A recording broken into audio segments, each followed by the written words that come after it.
esa cosa. Háblame, háblame, háblame, dime por qué sucedieron esas cosas. Hábleme, háblame, háblame, háblame, dime por qué sucedieron esas cosas. Háblame, háblame, háblame, dime por qué sucedieron esas cosas.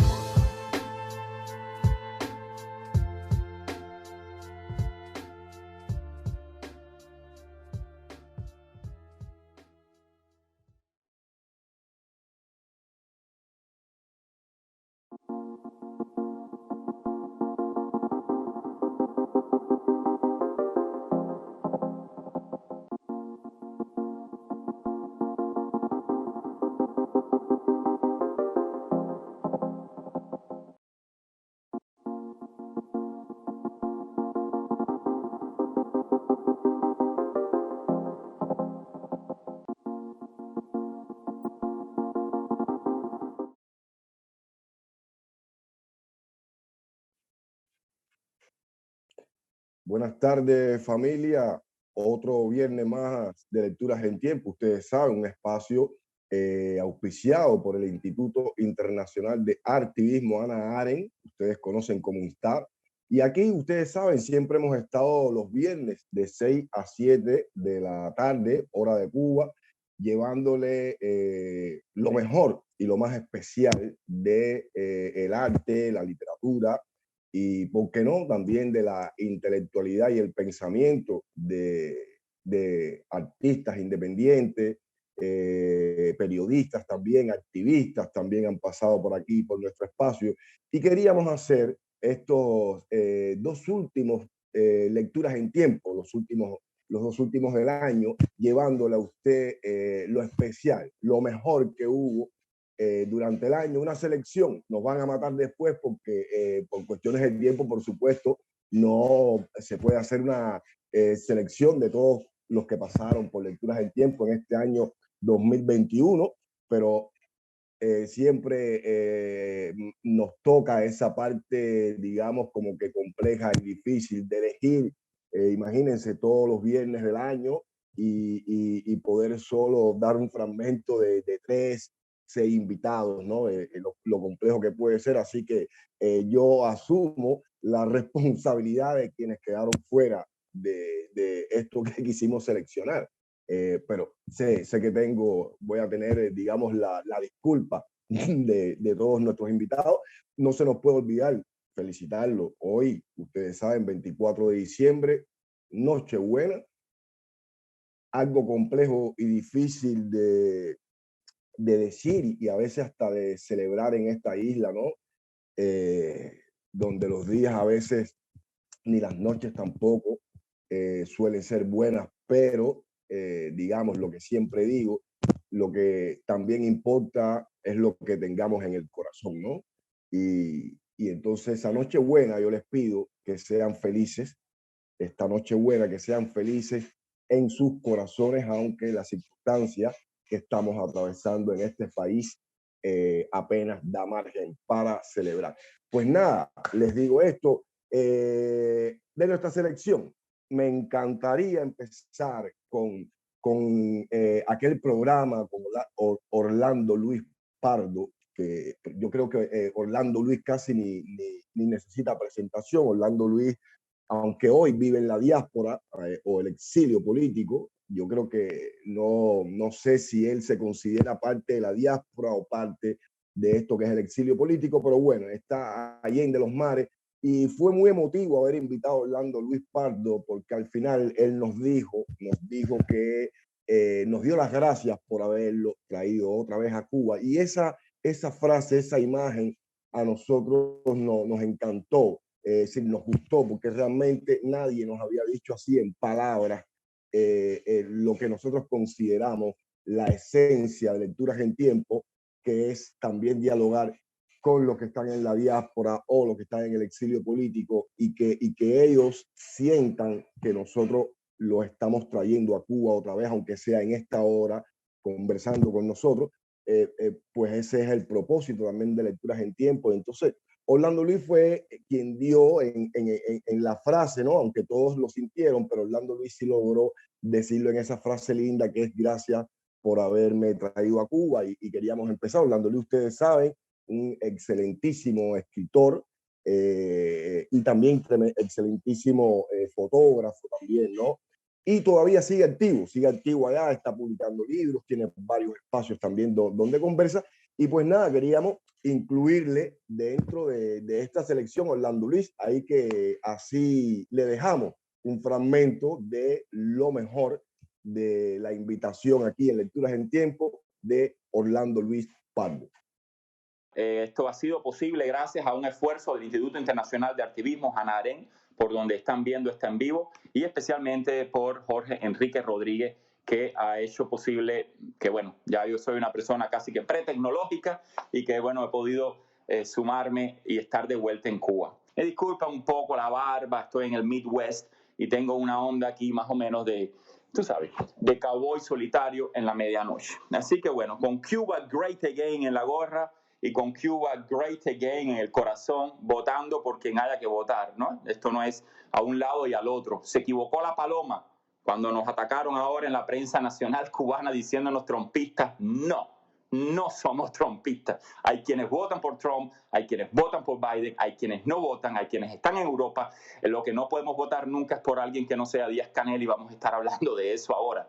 Ese es el problema. Cuando el trumpismo cubano no nos permite votar por alguien que no sea el Trump cubano, que en este caso representaría al castrismo y a Díaz-Canel. Permítanme compartir el video en vivo en mi Facebook, lo estoy haciendo ahora y me uno con ustedes. Quiero decirles primero que todo, mis queridos amigos, que estoy regresando a Cuba ahora en este video por primera vez desde el martes 5 de marzo del año 2013. No, muchos de ustedes lo deben haber olvidado, pero a mí no se me ha olvidado. Voy contando los días, voy contando las semanas y los meses. Cuando me monté en el avión a las 4:44 de la tarde, como pedía la vida silbar de la película del muy importante director Fernando Pérez, que ahora también se ha convertido en un muy importante mediador, aparentemente Fernando Pérez. Vamos a ver qué le depara la historia. Cuando me monté a las 4:44 de la tarde, como pide Fernando Pérez en La vida silbar, en un avión charter de La Habana a Miami, y desembarqué en Miami, yo pensaba que iba a hablar con la prensa norteamericana y la prensa cubano-americana, y de repente en el aeropuerto todo el mundo lo único que me decían era ¿qué piensas? ¿Cómo se murió? Y yo juro que pensé que había salido de Cuba y que se había muerto Fidel, tal vez porque yo me había ido de Cuba, pero no fue así. Les recuerdo que el martes 5 de marzo del año 2013 fue que se anunció la muerte de Chávez, que probablemente ocurrió muchas semanas antes, muchos meses antes. Entonces, cuando yo aterrizo vengo a robarme el show del activismo, y cuando aterrizo en Miami, de repente lo único que me preguntaban la gente era sobre la muerte de Chávez. Así que la fecha mía que salí de Cuba es luctuosa, por un lado, por la muerte de Chávez, pero también un poco lúdica, porque realmente salir de Cuba fue como un resucitar, fue como una segunda vida. Pero esa segunda vida que se llenó de contenidos, de personas, de conocer las energías secretas, lindas y no tan lindas del exilio cubano, pero siempre solidarias, siempre entrañables, como si me conocieran de toda la vida, incluida, por supuesto, Tania Bruguera, con quien pude compartir muchos eventos, incluso muchos espacios domésticos de solidaridad, de cariño, incluso de tirarnos un cabo para no tener que dormir en la calle yo. Con todos estos eventos que fui recorriendo de una punta a la otra de Estados Unidos, también se empezó a crear en mi corazón un proceso de vaciamiento. Es lo que yo llamo en mi escritura un país sin paisaje, un país sin paisaje y un país sin paisanos. ¿Sí? ¿Quién me iba a decir esto a mí? Si Fidel Castro me dice esto en Cuba, yo le escupo la cara. Si Fidel Castro me dice esto en Cuba, yo le digo demagogo. Y al final, sí. Cuando salimos de nuestra patria, y lo supo José Martí, y lo supo José María Heredia, cuando salimos, y lo saben 3 millones de exiliados hoy, cuando salimos de nuestra patria, yo lo hice el martes 5 de marzo del 2013 a las 4:44, Fernando Pérez de la tarde, la vida es silbar. Salí silbando, pero poco a poco con el tiempo, pues uno va sintiendo el deseo infinito de regresar. No regresar por regresar a la nostalgia, regresar a comerse un tamal en hoja o en cazuela. No se trata de eso. Se trata de que nuestro diálogo, ay, esa palabra maldita, demoníaca, demonios, carajo, yo prometí que no iba a hablar de diálogo y ya estoy hablando de diálogo ya.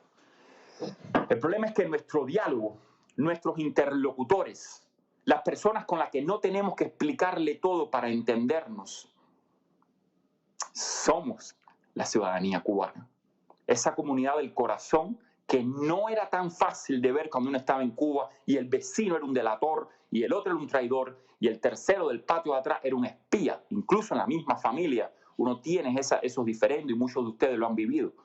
El clima de simulación, el clima de denuncia, de sospecha, en esencia, de invasión de la privacidad y coerción del espíritu humano, ¿no? Eso que se vive y que nos va calentando la sangre cuando estamos atrapados en la claustrofobia de Cuba. Coño, pero cuando esa capa esa costra, ¿no?, sale de tu alma y se queda libre tu alma, entonces tu alma empieza a recordar los grandes diálogos, los grandes momentos de comunión, los grandes momentos de que el amor surge al mirarse a los ojos, sin conocerse, en una esquina, en que uno entiende el contexto, en que uno entiende un chiste, en que uno entiende el lenguaje, los recovecos del lenguaje. Como extraño, ay, Pedro Luis Ferrer, como extraño hablar español.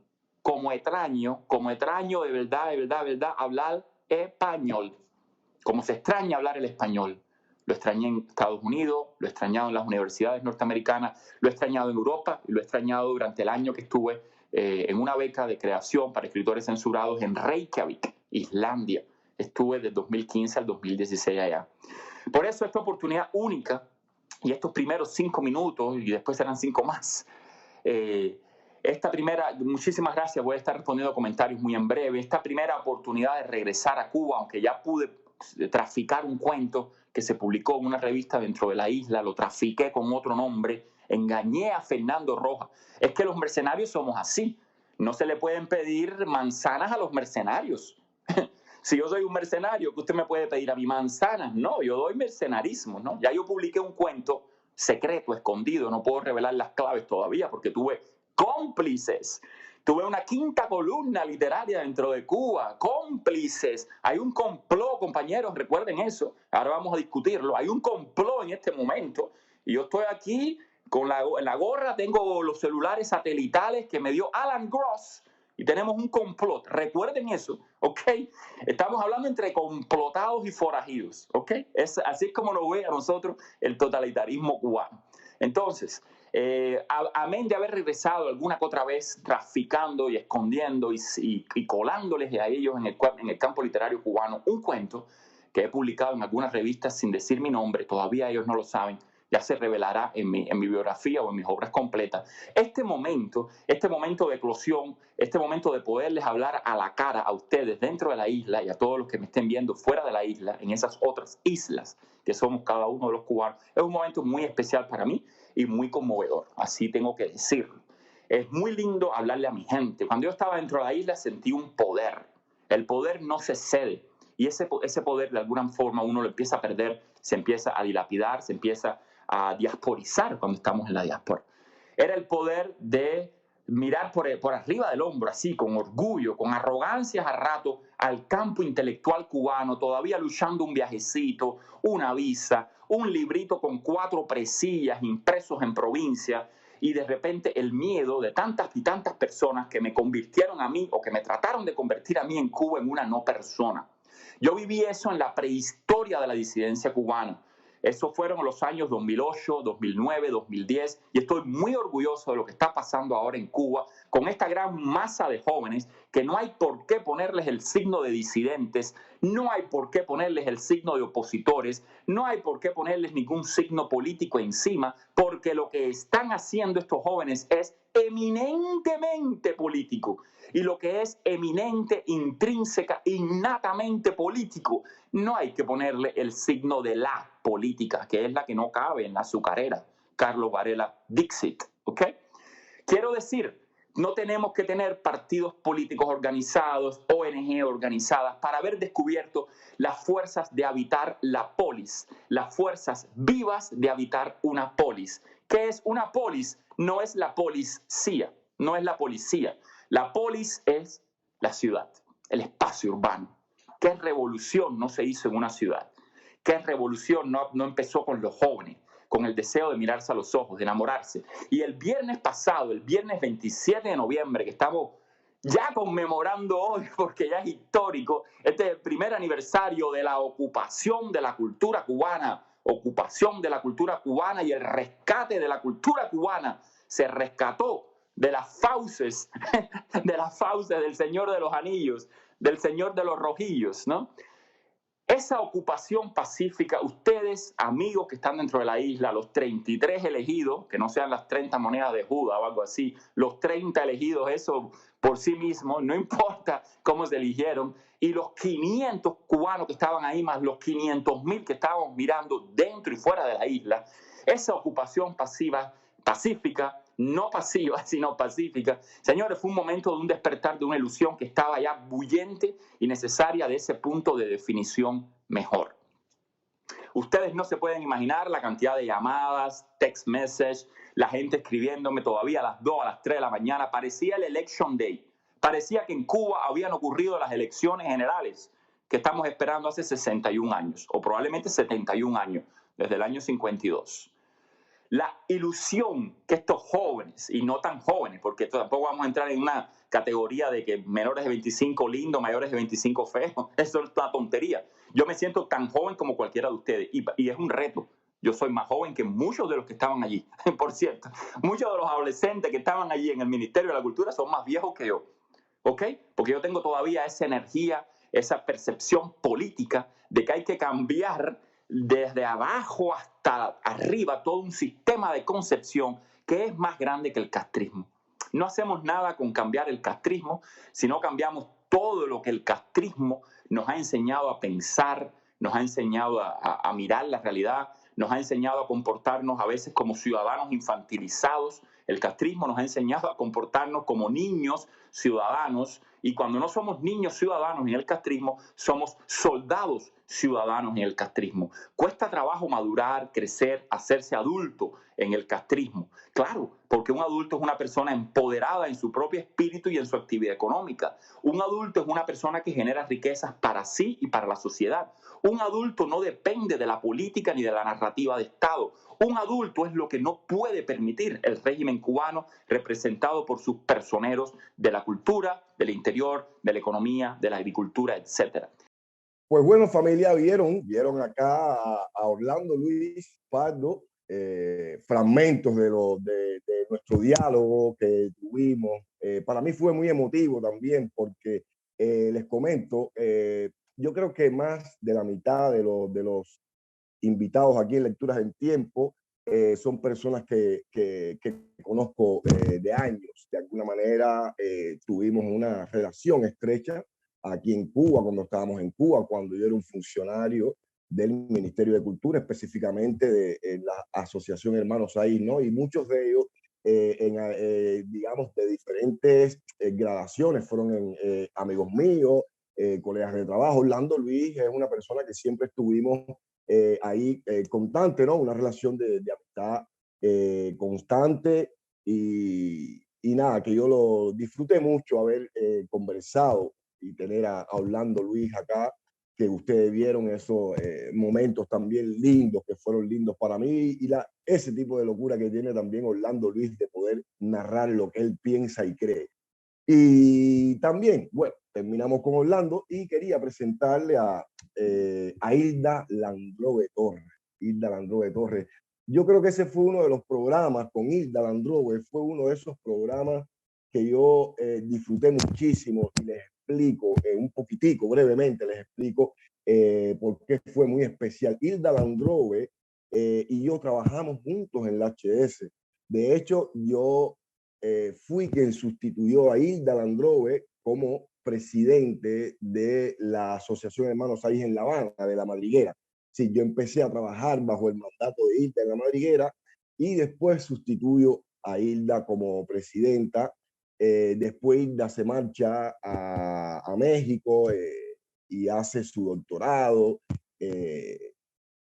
allá en México, en una universidad mexicana, y finalmente se queda a vivir en México y resulta que 15 años después Hilda y yo nos volvemos a reencontrar en un espacio de trabajo de un grupo que se creó, Libertad Cuba LAC, que empezó como una campaña por mi liberación y después decidimos dejar este laboratorio, es decir, Libertad Cuba LAC, decidimos dejarlo también para iniciar campaña de otros periodistas, activistas, artistas independientes, ¿no? Que necesitaran de una campaña de solidaridad por su liberación, exigiendo cualquier cosa, ¿no? Entonces nos reencontramos después en este otro lado de la historia, ¿no? Desde el lado de la oposición también. Imagínense lo lindo que es, ¿no? Es una persona que conoces hace 25 años, que trabajaron juntos, que tenían las mismas ideas de echar para adelante una institución estatal, hasta que nos dimos cuenta de que no funcionaba, cada uno cogido por su rumbo, cada uno hicimos una ruptura formal con las instituciones en Cuba y con el gobierno de Cuba, y nos encontramos también en esa otra parte de la historia, ¿no? Y ustedes van a ver que fue para mí muy emotivo, al borde del llanto, como en algunos otros programas también, haber compartido esta hora con Hilda Landró Torres, que es una excelente antropóloga y una excelentísima socióloga también, aunque a ella no le gusta que le digan que es socióloga, pero sí, leer a Hilda y sus reflexiones sobre lo que pasa en Cuba desde todos los ámbitos es extremadamente delicioso. Pues nada, familia, ahí les dejo fragmentos de lo mejor de nuestro programa con Hilda Landró Torres. No, yo súper contenta de estar aquí. Bueno, primero por ti, porque aunque lo estemos haciendo públicamente, igual esto es como un encuentro entre amigos y entre hermanos de hace un montón de tiempo. Y también por ser parte de la familia y de todo lo que el Instituto Internacional de Artivismo Hannah Arendt está haciendo. Y lo digo así completo y no en las siglas, por si de pronto hay alguien que no conoce y está viendo o lo ve después, ¿no? Que creo que es una fuerza motriz importantísima ahora mismo en la cultura cubana, bueno, cultura cubana alternativa, independiente, como le quieran decir, pero de la cultura que existe fuera de los márgenes de la cultura estatal, ¿no? Y bueno, es un gusto estar porque es estar en un pedacito de eso que está produciendo Instar, que a mí me parece súper relevante. Entonces, bueno, agradecer la posibilidad de tener el espacio y bueno, ya que ese espacio sea conversando contigo es como ya es un super plus, ¿no? Entonces, nada, pues sí, muchísimas gracias. Lo primero es, bueno, lo va a salir por el camino un montón de veces, pero bueno, decir que estas lecturas en tiempo siempre ocurren. Primero, bueno, la pandemia sabemos, ¿no? Es como esta situación que nos tiene a todo el mundo en casa y que increíblemente se ha convertido también en el pretexto para hacer esto, ¿no? O sea, nosotros no hablábamos antes de la pandemia, no había manera de que nos encontráramos así, de pronto pues está esta posibilidad, ¿no? Y bueno, más allá de la pandemia, yo creo que desde hace 4 o 5 meses en Cuba, todas las sesiones de lecturas en tiempo se hacen siempre bajo asedio, ¿no?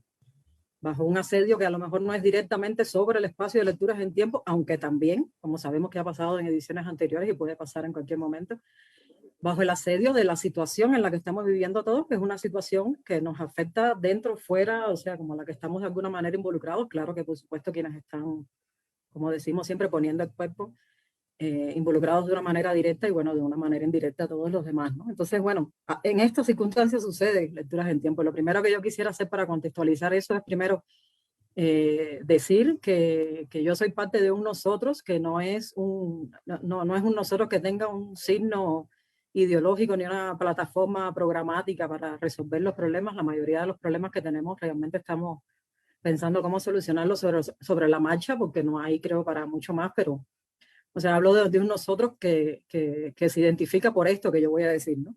O sea, no es por un nosotros que tiene una existencia anterior, abstracta a eso, ¿no?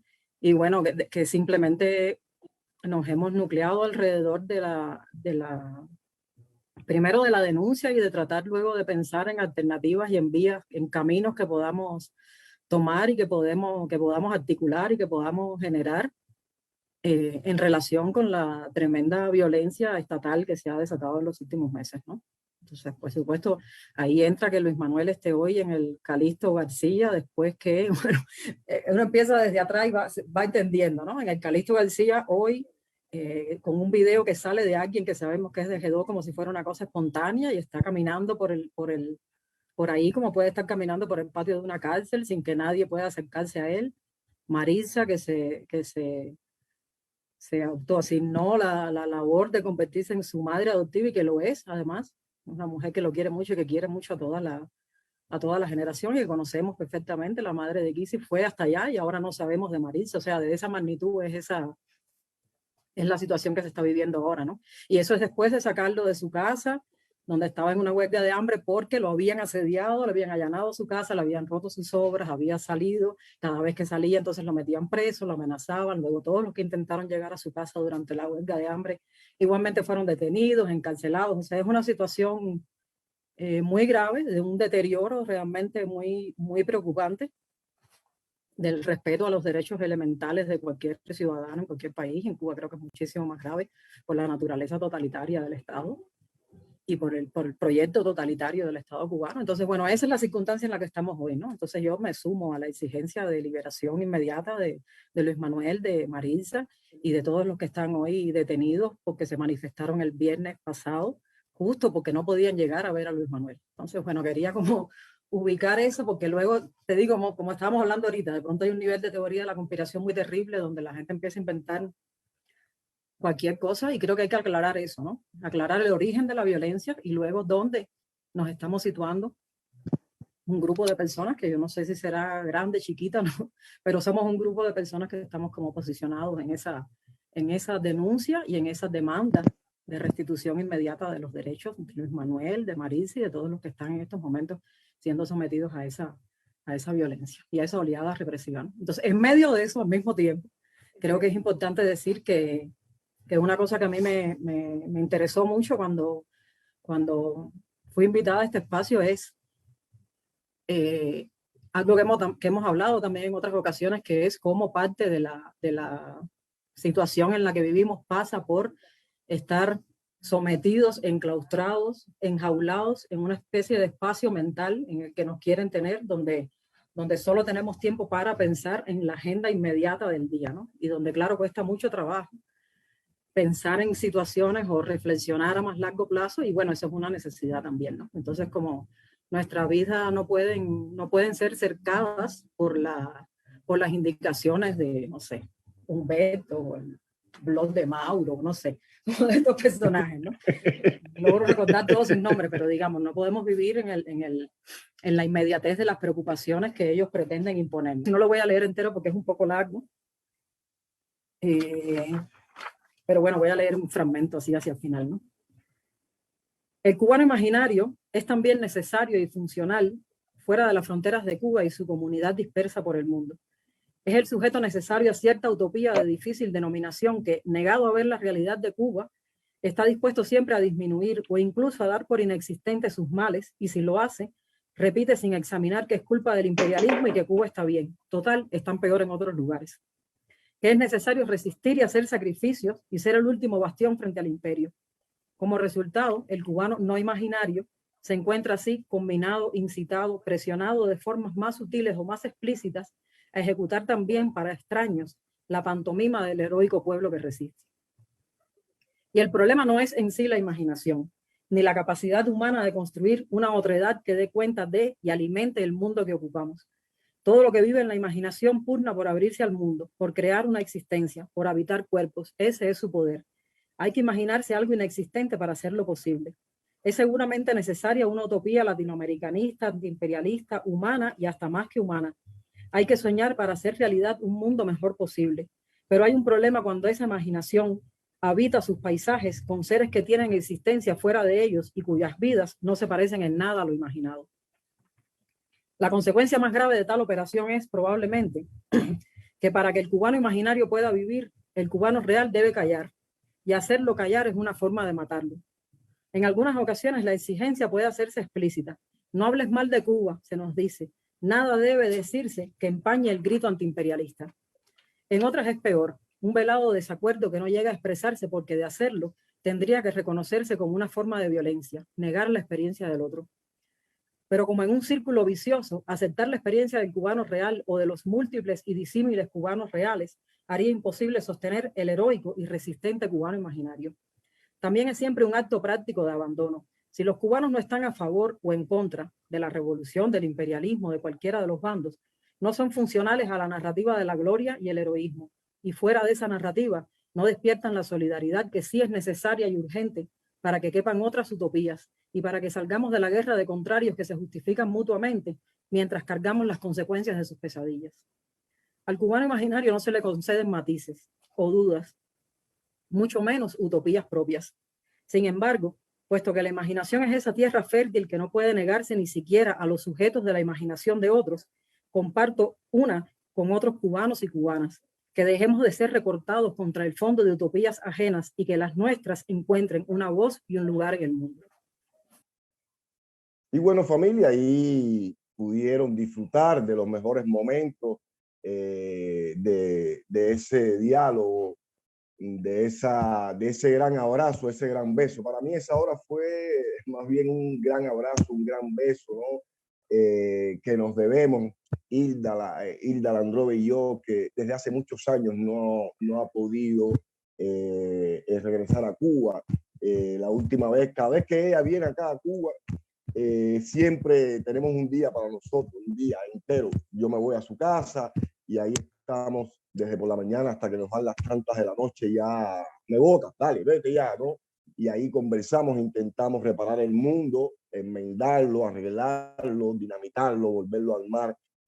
Yo disfruto cada minuto de conversación que tengo con esta persona que yo considero extraordinaria, una de las personas más inteligentes que yo he conocido, que es Hilda Landrove Torres, con la cual ya les decía, compartí ideas, compartí premisas, compartí nostalgias y también perspectivas de vida, ¿no? Hilda, recuerdo que en algún momento se convirtió en parte es decir, esa persona a la cual yo podía contarle mis sueños y lo que yo quería. Si un día le dije a Hilda, yo quiero dedicarme a la política, ¿no? Fue a la única que se lo dije y pues se sentó, me escuchó, estuvimos hablando y me dijo, pues si ese es lo que quieres hacer, pues por ahí te vas y nada, y aquí estoy. Es una de las personas a las cuales cuando tengo algo trabado, cuando tengo algo que no me funciona, la busco, trato de buscar su visión de vida. Su visión de vida es para mí una persona extraordinaria. Imagínense ustedes, me dio por la nostalgia, así terminamos con Hilda y ahora viene también otro invitado especial, Ray Beiro. Yo disfruté muchísimo este programa. Ray Beiro es de estos invitados los cuales yo no conocía solo a través de las redes sociales, ¿no? Leerlo en las redes sociales, que es delicioso, esa generación de muchachos que digo, óyeme, estos muchachos, uno puede estar como que tranquilo, esa expresión de, no, estoy tranquilo porque las nuevas generaciones están preparadas, ¿no? Porque eso es una frase bien tonta, es una frase tonta, una frase ahí que uno quiere separarlo, la generación, y uno quiere ponerse en el lugar como si los viejos fuéramos los sabios y los que vienen no, y entonces pero si no está el futuro asegurado, ¿qué vamos a hacer? Eso es una tontería, es algo poético, pero bueno, de alguna manera me gusta decirle lo coloquial y jocosear con ellos mismos, ¿no? Pero es de esos muchachos que nosotros aquí en Lecturas en Tiempo, muchos invitados los vamos buscando en las redes sociales, le decimos la emboscada, después se lo decimos a ellos en vivo, ¿no? Y que usted se levanta todos los días y los busca en sus muros de Facebook, ¿no? Y en sus redes sociales, lo que comentan, lo que escriben, y uno se siente yo, al menos yo, siento muchísima admiración en primer lugar, muchísimo respeto por estos muchachos y muchachas que están describiendo Cuba y que están viviendo Cuba y la experiencia de lo que está pasando en Cuba desde una agudeza mental extraordinaria, con un arte exquisito cada cual, en este caso Ray Beiro, una poesía de esa exquisita, una poesía de personas que vienen también de recorrer Cuba, el adentro de Cuba, no solo en La Habana, sino en toda la isla, ¿no?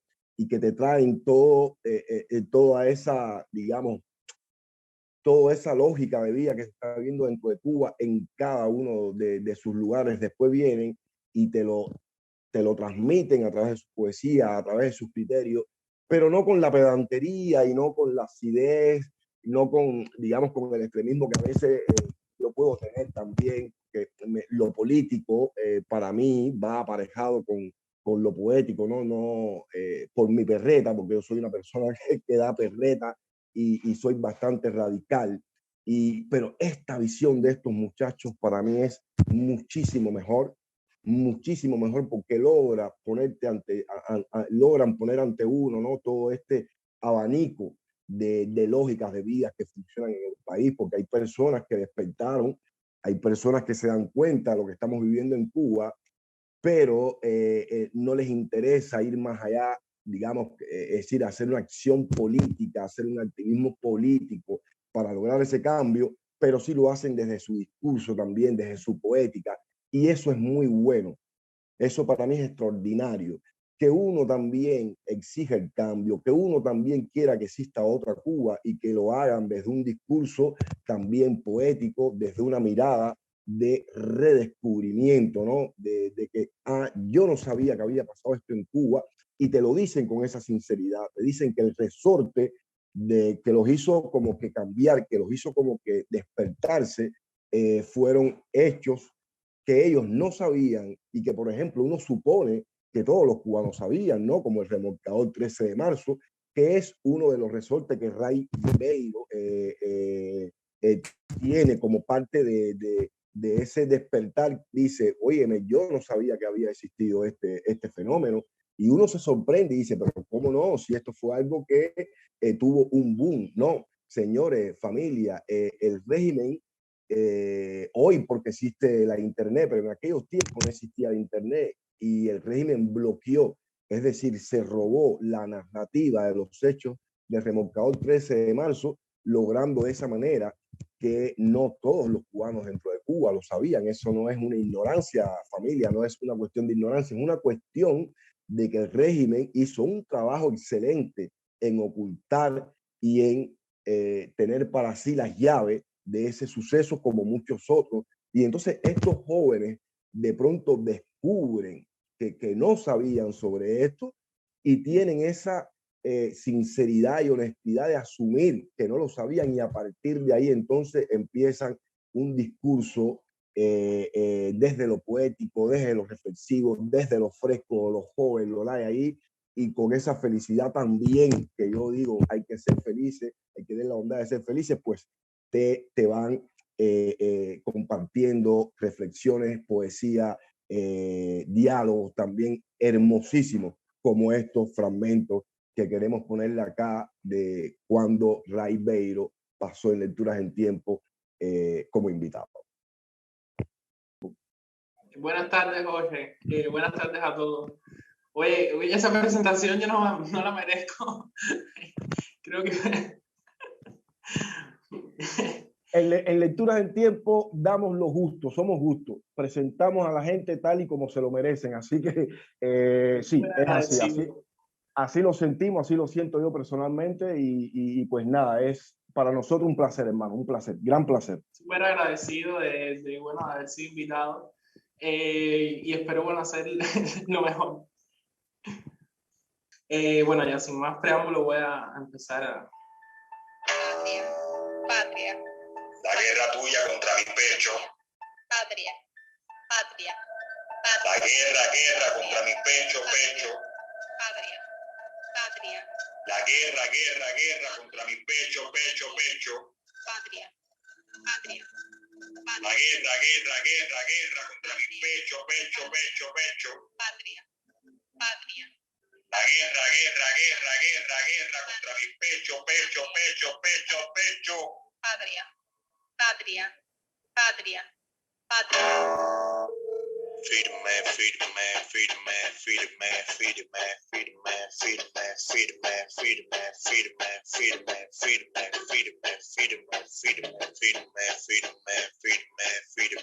firme, firme, firme, firme, firme, firme, firme, firme, firme, firme, firme, firme.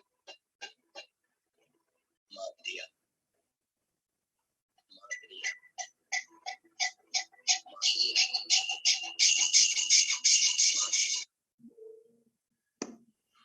Matria. Matria. Matria. Y si mutilan mis brazos, Matria. que germinen hermanos. Matria. Y si me sacan los ojos, que germinen Matria. hermanos. Y si no Matria. vuelvo a ver a mis padres en su Matria. lugar, Matria. germinen hermanos. Matria. Vamos corriendo, Matria. sangrando por la nariz. Matria. Vamos planeando cómo sucederá el amor a las 11 de la noche. Vamos escabulléndonos de la ceguera por tanta luz. Somos un ejército, Matria. unas criaturas de alcantarilla, una jauría de perras sarnosas bajo el sol. En este paseo que alguna vez tuvo nombre de reina. Di, mamá, ¿tú sabes qué cosa es reina? Matria, haz que germinen hermanos de las siluetas de nuestra ausencia.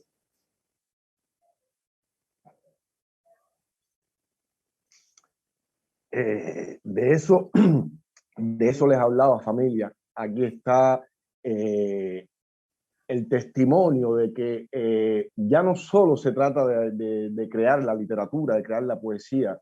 Y bueno, entonces hago cosas así como que no se sabe dónde están, no se sabe mucho cuál es la obra en general, porque no tengo un libro para mostrar.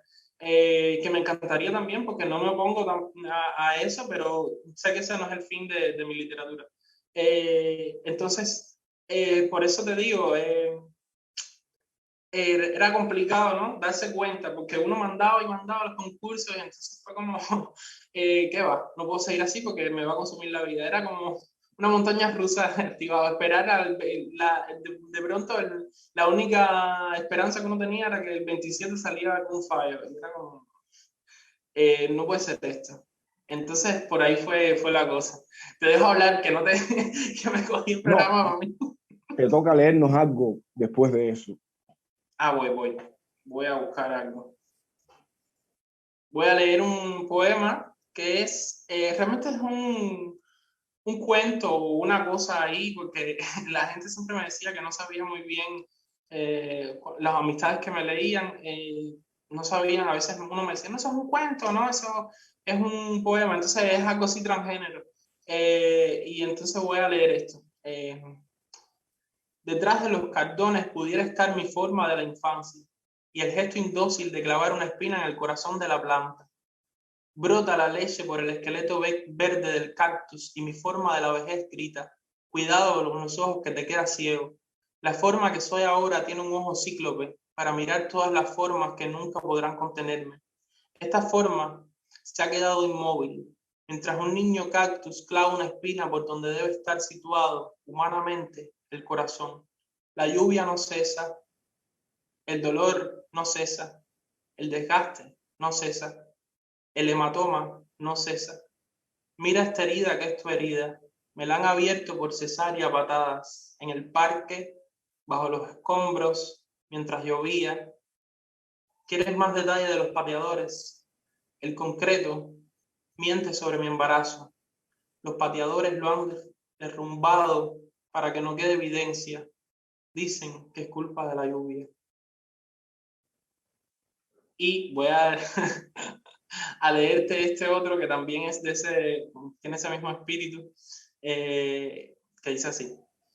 Pero siempre tratarán las perras de proteger, sobre todo, su amor de perras. No hablarán las perras del sabor de la porcelana, ni de morder el plástico.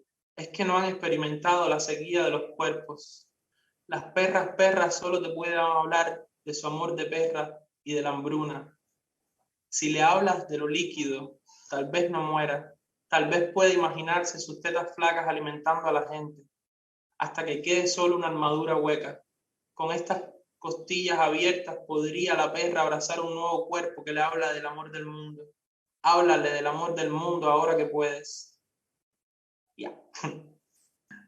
Bueno, voy a leer un fragmento de la novela que sea, lo que tengo ahora hasta ahora conformado en narrativa es una novela corta. Se llama El Todo Extraño y empieza así. Dicen los viejos que cuando llueve es porque el muerto era bueno, pero en este pueblo jamás se ha visto caer una gota en pleno agosto. Supongo que eran malos los muertos que murieron este agosto y todos los agostos que han pasado. Mucho polvo, eso sí. Enseguida se ensucian los zapatos de solo poner un pie en el terraplén. Uno no ha salido de casa y ya tiene ese sabor a tierra en la boca, arenilla entre los dientes, ardor en los ojos. Demasiado polvo en los agostos de este pueblo. Si no fuera porque el funeral de esta vez fue grande, no saliera de casa. Toda una familia. Nadie podía creerlo. Aquello se regó como pólvora en el pueblo. Pasó de boca en boca y cada lengua agregaba más detalles. Pero como cada detalle era peor que el anterior, las lenguas temblaban de miedo al mencionarlo. Toda una familia muerta bajo la noche de un pueblito polvoriento en las costas de Cuba. Cuba es una maravilla, siempre grita un borracho que va meándose y cayéndose por los terraplenes, revolcándose en el polvo.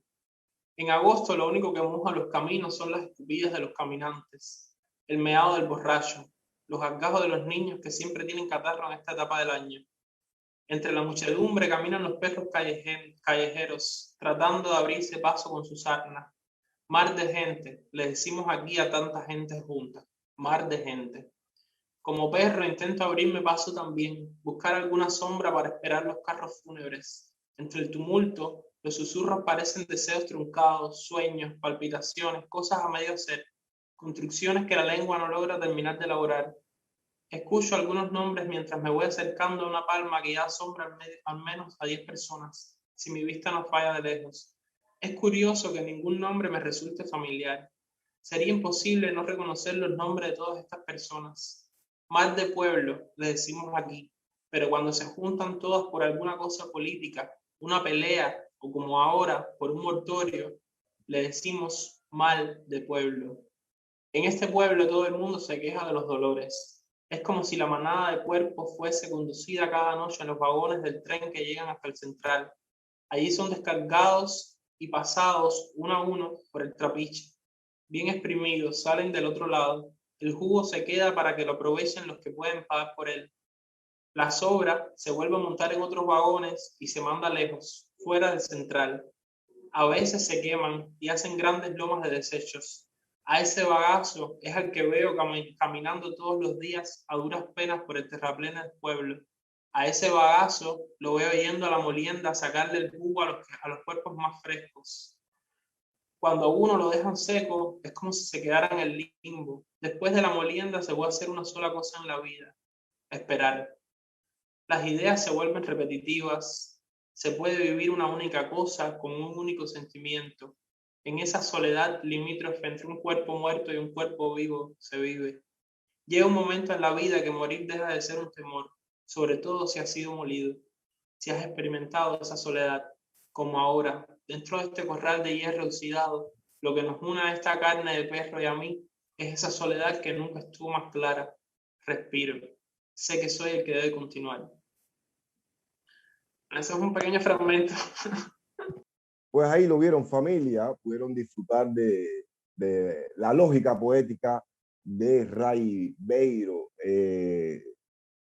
Sí, que les decía anteriormente, les decía que es algo, si uno realmente uno se siente, ¿cómo decirle, no? Esperanzado, uno siente que lo que uno hizo no es parte también de algo colectivo, porque recordemos, yo digo a veces, seamos sinceros, ¿no? Hay ocasiones en las cuales uno cree que está solo y va caminando por toda Cuba y la frase, la expresión que más suele escuchar es un solo palo no hace monte, ¿no? En referencia a que todos los cubanos saben que vivimos en un país jodido, porque esa es la palabra, un país jodido por un régimen autoritario, totalitario, un régimen que miente en todos los ámbitos de la vida, que ha hecho de la mentira y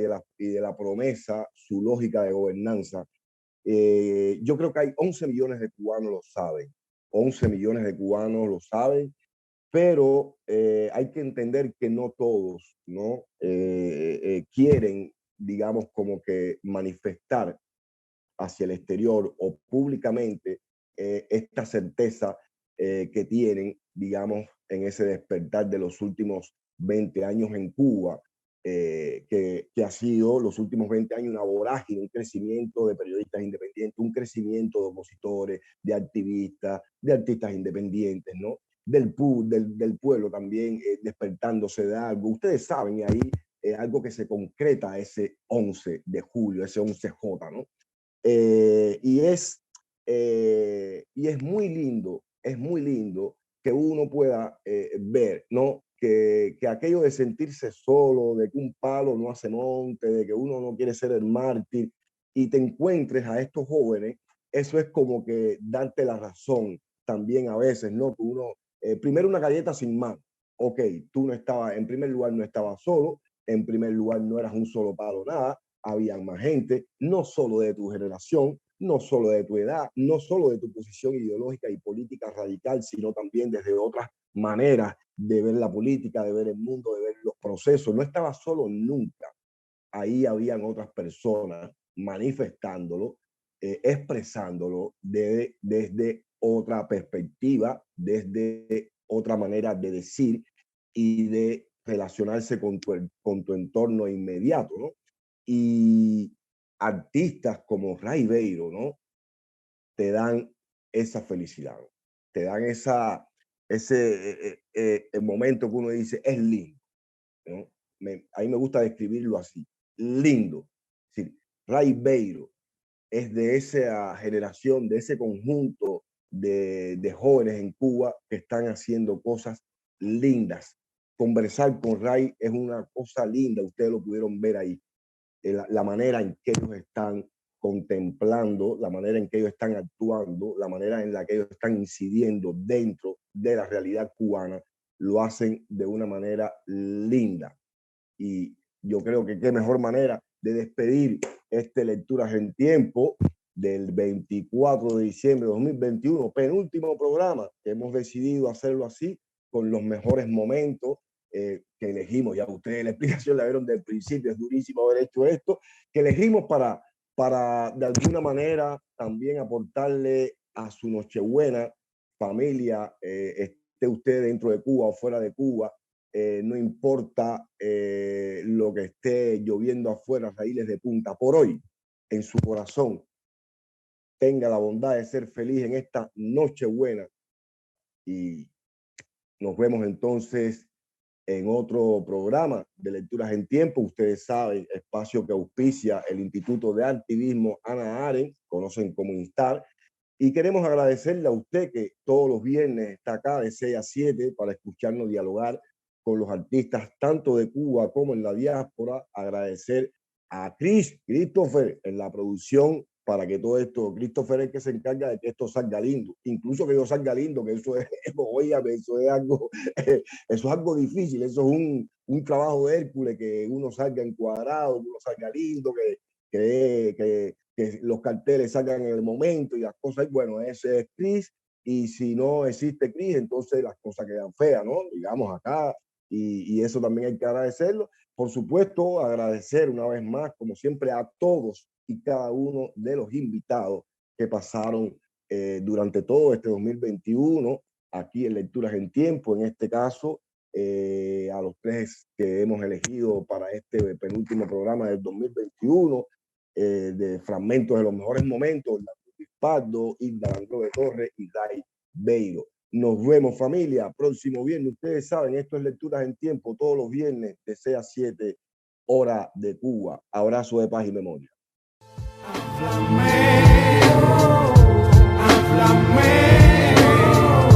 Háblame, dime por qué sucedieron esas cosas.